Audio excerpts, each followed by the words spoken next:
You wanted the best. You've got the best podcast. The hottest podcast in the world. The Chris Voss Show, the preeminent podcast with guests so smart you may experience serious brain bleed. The CEOs, authors, thought leaders, visionaries, and motivators. Get ready. Strap yourself in. Keep your hands, arms, and legs inside the vehicle at all times, because you're about to go on a monster education roller coaster with your brain. Now, here's your host, Chris Voss. Hi, folks. Voss here from thechrisvossshow.com. Well, there you go, ladies and gentlemen. There are latest things that makes official. Welcome to the big show. For 16 years, going on 17, 2,600 episodes, we bring you the Chris Voss Show. New shows, 48 shows a month. What do you want more from us, people? For the love of God, go to goodreads.com/Chris Voss, linkedin.com/Chris Voss, Chris Voss1 on the TikTokity, and all those crazy places on the internet. Today, we're talking with an amazing young lady. Her latest book came out May 4th, 2025, called Human Rights and Peace. Zafra Lerman joins us on the show today. We're going to be talking about her insights, her experience, her memoir, and all the good stuff that goes into her history, everything she's learned, and you're going to be smarter at the end of the show or else. Zafra is a scientist, educator, and humanitarian. She received a PhD in chemistry from the Weizmann Institute of Science. She in Israel and conducted research on isotope effects at Cornell and Northwestern universities in the U.S. and the ETH, Zurich, Switzerland. She developed an innovative approach to teaching science through art, music, drama, dance, and rap, which was successful with underprivileged kids around the globe. She worked on human rights cases in the former USSR and in China, Guatemala, Cuba, Peru, and South Africa, and was successful in preventing executions, releasing prisoners from jail, and bringing dissidents to freedom.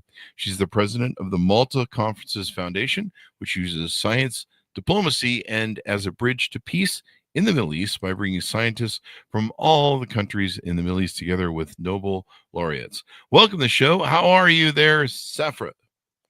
Thank you very much. Looking forward to being on your show. Looking forward to having you. I want to say that the title of the book is Human Rights and Peace, a Personal Odyssey. Oh, okay. There you go. Because there are a lot of just human rights and peace. This is a personal odyssey. Mm-hmm.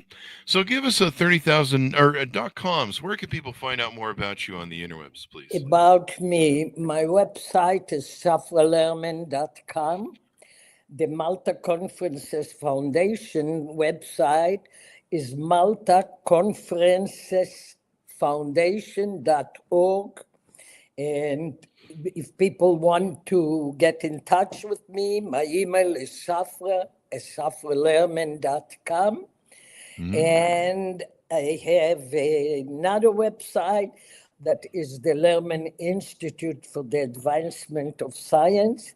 And there is a YouTube that shows all the projects that students did by communicating science through drama, through dance, through songs. All that is in the YouTube. Ah, there you go. So give us a 30,000 overview of what's inside the new book. In my book is growing up in a developing country, feeling like I'm high society. My father was a pioneer. He came to build the country. He worked with our first prime minister, Ben-Gurion. And it shows the values that he instilled in me. And I usually like to say that for my 6th birthday, he left me in my shoe when I got up an envelope. And it was, today is your 6th birthday. I hope you will grow up to be loyal to your country, to your nation, and to your family. Pay attention to the order. And then he said, I'm giving you this amount of money for your birthday, and you will divide it to 3. One portion you will give the orphans that don't have their parents because their parents were killed in the Holocaust. 1/3 for planting trees in the country, and 1/3 you can do what you want. And I grew up with values of trying to help others. And this brought me to be very involved in human rights. And after September 11, to be involved in peace. There you go. And Peace I is always still believe in peace. Also today, it sounds a very strange word. Yeah, there you go. So this is a memoir of your experience and journey through some of the work that you did. Tell us more about where this took you. We mentioned a lot of times where you're negotiating for uh, release of people that might be killed and kidnapped, et cetera, I think. Correct. I started in the Soviet Union, and I could not enter the Soviet Union with an Israeli passport, and this is why I needed an American passport. Israel did not have a citizenship. And the way to do what I had to do is I came with a group of scientists always. And during the day, we gave lectures in different universities all over the Soviet Union. And at night, at dinner time, I would look who from the group looks to me reliable and that will not get scared, understanding that I am doing something different. And I would come, usually it was a woman, and I would say, look, if tomorrow morning I'm not here for breakfast, just call the American Embassy. And I took a crash course in Russian, so I will not need a KGB translator because everybody was a KGB. Even the tourist guys were KGB. So I would go in dark alleys and meet dissidents. Those were scientists that requested to emigrate from the Soviet Union. They were immediately fired, and then they were considered parasites in the States because they did not work. Many of them were sent to hired labor in Siberia. Many were arrested, and I would go, I would plan ahead of time, and knowing to speak helped me. And we would collect dissidents, and then at 2:00 in the morning, we would gather in an attic, in a dark attic. There would be like 40, 50 dissidents, all scientists. And I would distribute scientific material, magazines, because they were not allowed to get to scientific material. And if they would not read what's going on, they will lose their ability to practice as scientists. This was illegal. Then I gave them a seminar. This was illegal. And then I took all the resumes, CVs, and those of the ones in prison on hard labor. And I would bring it back to the States and start working on their behalf in order to bring out of prison or hard labor the ones that were there, and to help people to emigrate, come to the US or where they want. And many of them are today free people because I did everything. I devoted my life to that. And then came Tiananmen Square, and I had to repeat the same story. It was much, much harder because in the Soviet Union, the families were very helpful. But in China, the families were very frightened. So the job was much harder, but I managed to work there. And there are a lot of scientists that tell me that if not me, they would still be in prison or hard labor or God knows what. Or worse. So it's always gives you a good feeling to know that there are people that have your freedom because you risk the life. And as a matter of fact, one of these people, usually I have it in front of me, he wrote a letter to nominate me for the Andrei Sakharov Human Rights Award, what I got. But he wrote that he always was puzzled why a person with freedom risk their life for somebody in the other side of the globe that is suffering, and this is called American Angel, even doesn't know the other person. And he said he came to the conclusion that the two people shared the same values. And he ended it by saying that people did a messy job for putting science back where it's supposed to do, work that you cannot see on the pages of scientific journals, but they made science humane and human. There you go. This is Making what it he wrote. humane and human. It's his words, not mine. It's beautiful words, but I cannot get credit for that. Yeah. There you go. So you really feel that science diplomacy is a bridge to peace in educating everyone. Tell us about why that's important to you. It's important to me because science can prolong life.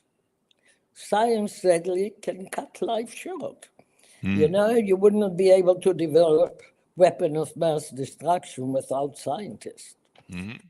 So first, scientists from all the profession have a very high status with their government, not in the US, but all of the rest of the world. Scientists have a very high status with their government.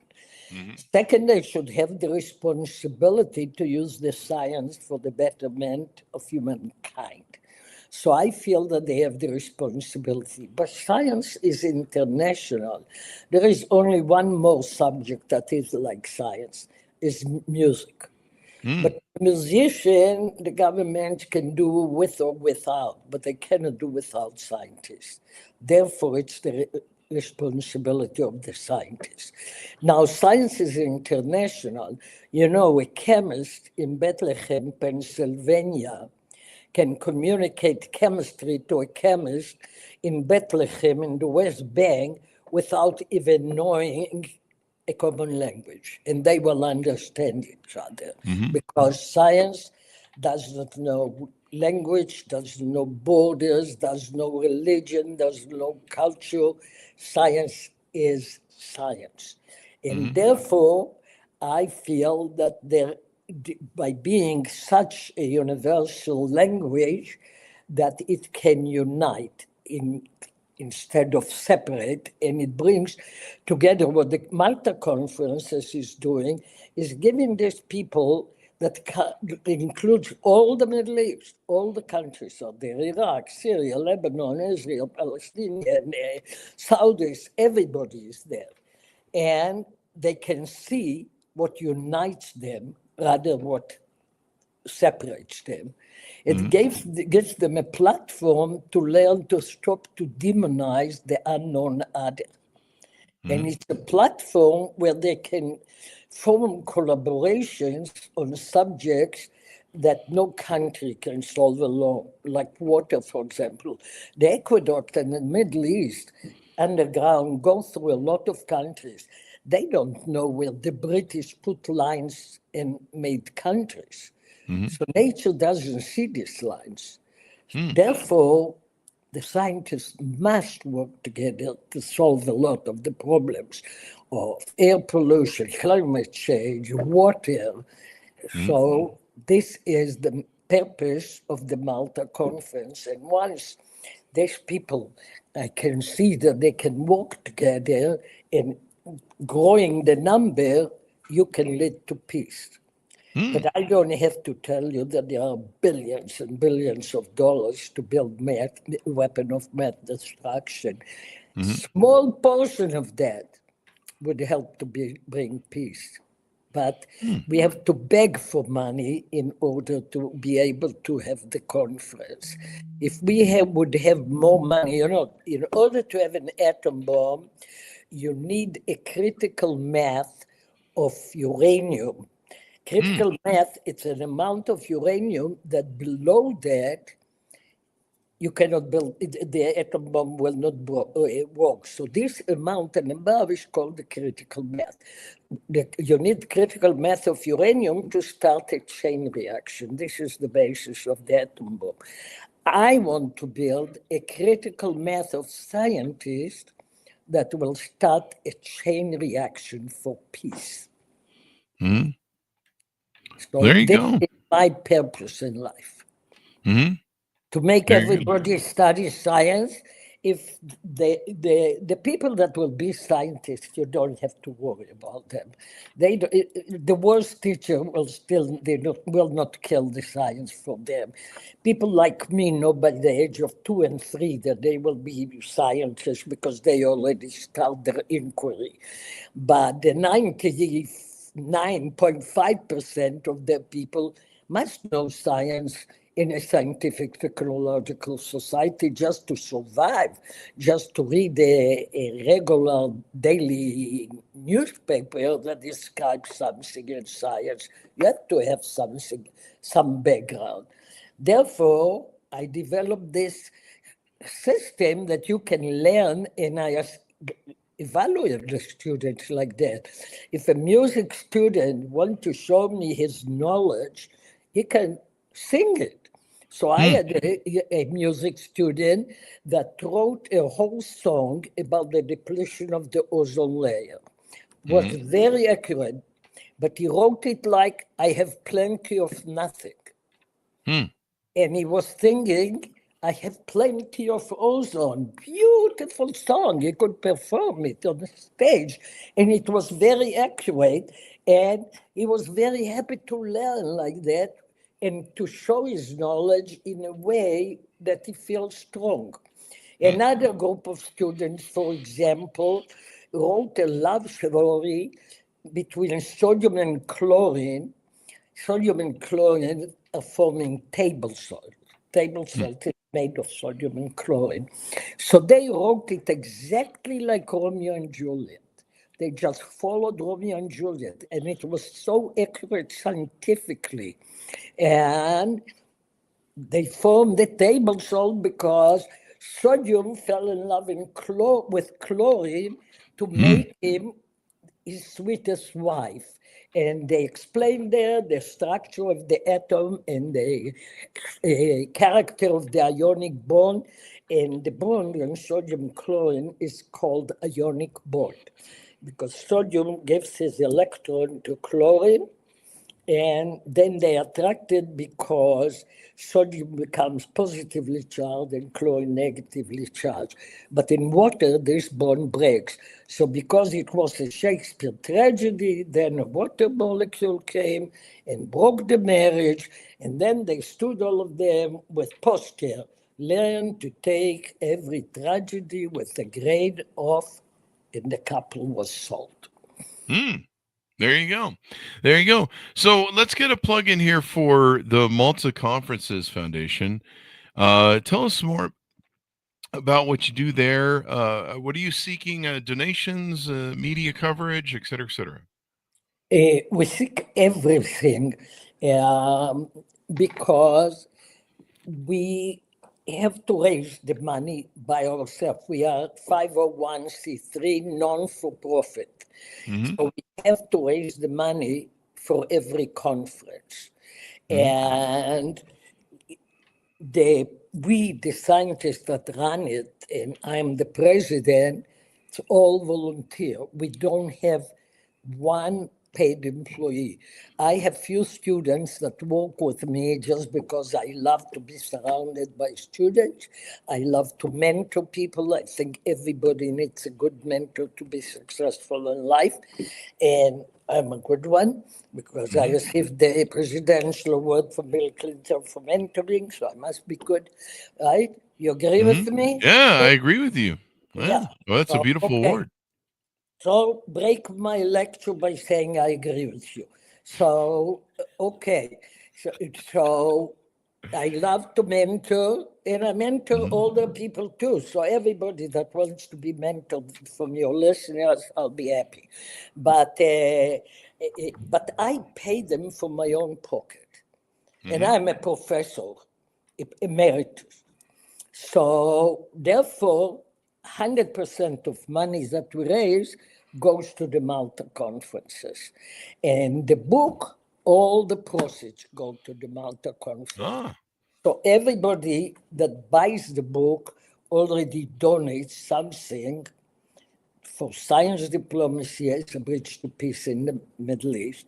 But if you would attend this conference, and we have one coming in May 2026, it will be the 11th one.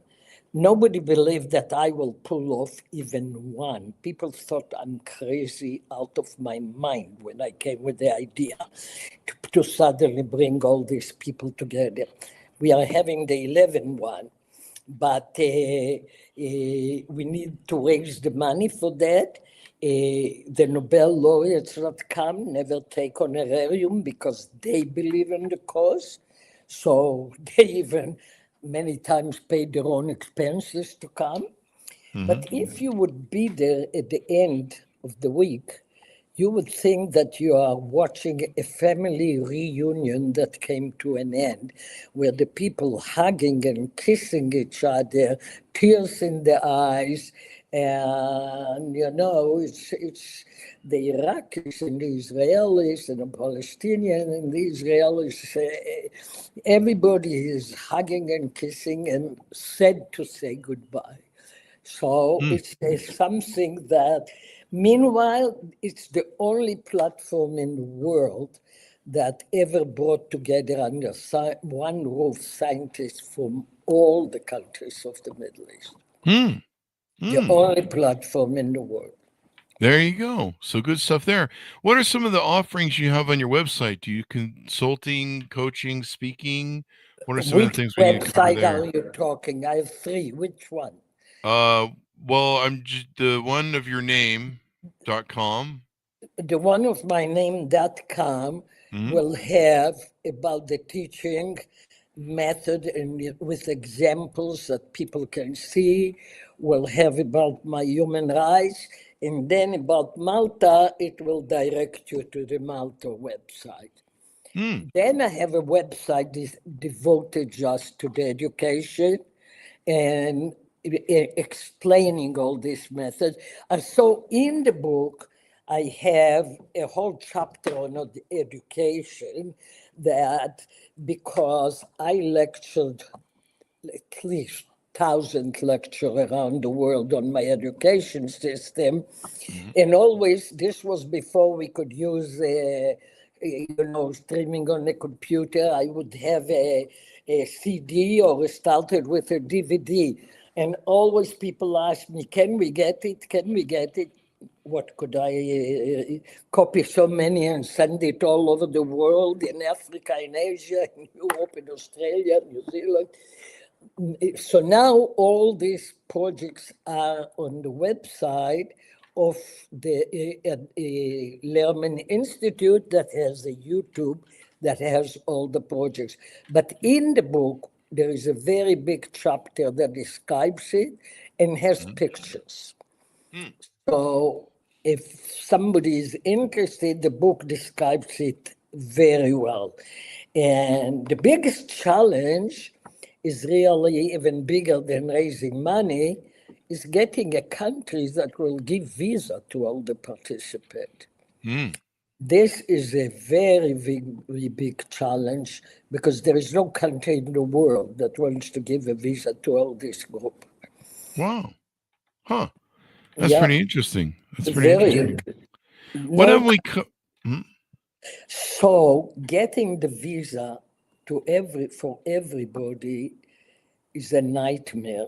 And I have a whole chapter in my book titled From Mission Impossible to Mission Possible, just describing the techniques and the methods that are almost like 007 in order to get at the end the visa for every participant. There you go. Well, that's good then, right? Think about it. The US will let all these people, at least 7 countries or 8, there is a ban entering the country, the US. Other countries have two countries that they don't want. It's usually the countries don't want Syria, they don't want Iran, some don't want Iraq either. And now is the war, but let's talk for a minute before the war. Do you know what it takes to, or took to take the scientists from Gaza to come? No, what? Let me give you an example. Okay, Gaza has only two borders, one with Egypt closed permanently, never open. The other one with Israel. Now, remember that the conflict between Israel and Gaza is going on for years. It came to a blowout on October 7, but before that, rockets were thrown all the time. So there is one crossing called Erez Crossing, but they would not be able to fly from Israel. The country that usually let me have them fly through is Jordan, but they don't have a border with Jordan. So they must cross Israel to go to Jordan. So it used to take me 6 months to work with the foreign ministry of Israel.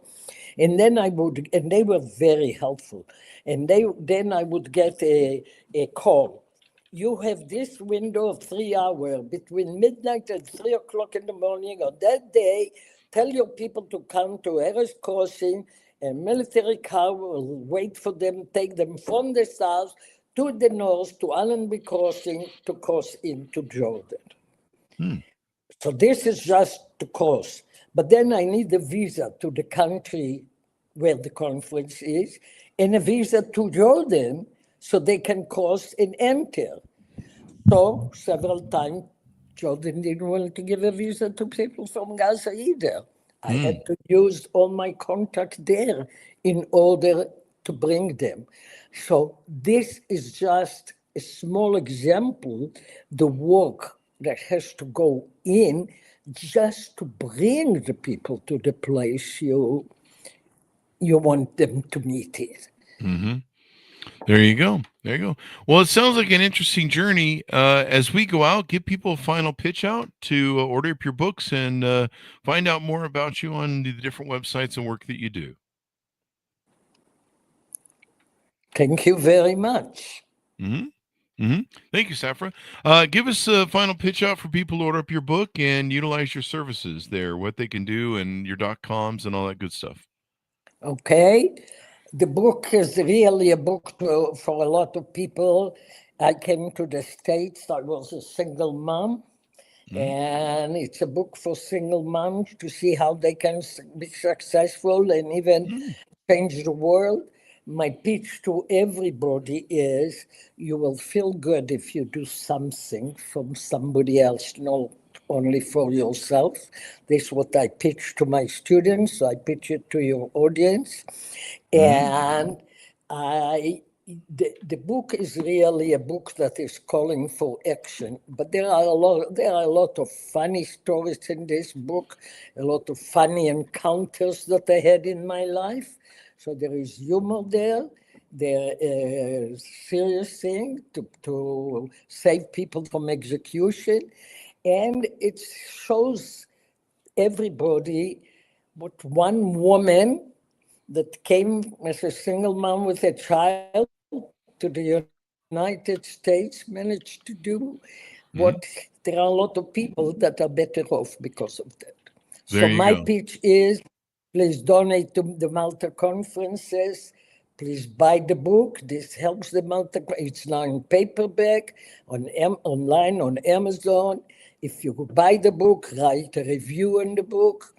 And I'm sure if you want to join me in these efforts, my email is zafra@zafralerman.com. It's my name. My website is zafralerman.com.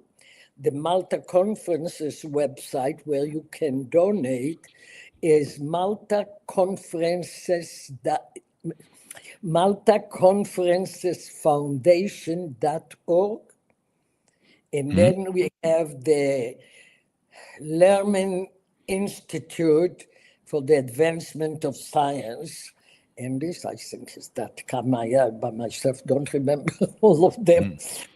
This is, but you can find a lot of information about me and how to help by just Googling. You will go for days if you just Google.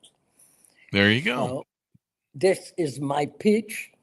If you have any other question that you want to know, you can ask. There you go. Well, thank you very much for coming on the show. We really appreciate it. Thank you very much. And thank you. Hopefully, you and your audiences will read my book. There you go. And you can read the book by ordering it anywhere fine books are sold. It is entitled Human Rights and Peace, out May 4th, 2025. A personal odyssey. There are a lot of... The title of... Here, I'll show you, and you can say it from the book. Yep. Human Rights and Peace, A Personal Odyssey. It shows that on the Kindle edition only, so you may want to update the Amazon on the hardcover and paperback. It leaves off the Odyssey part. Hardcover, paperback, and Kindle. It's all available. There you go. Thanks for honest for tuning in. Go to goodreads.com/Chris Voss, LinkedIn.com/Chris Voss, Facebook.com/Chris Voss, and YouTube.com/Chris Voss. Thanks for tuning in. Be good to each other. Stay safe. We'll see you guys next time. And that's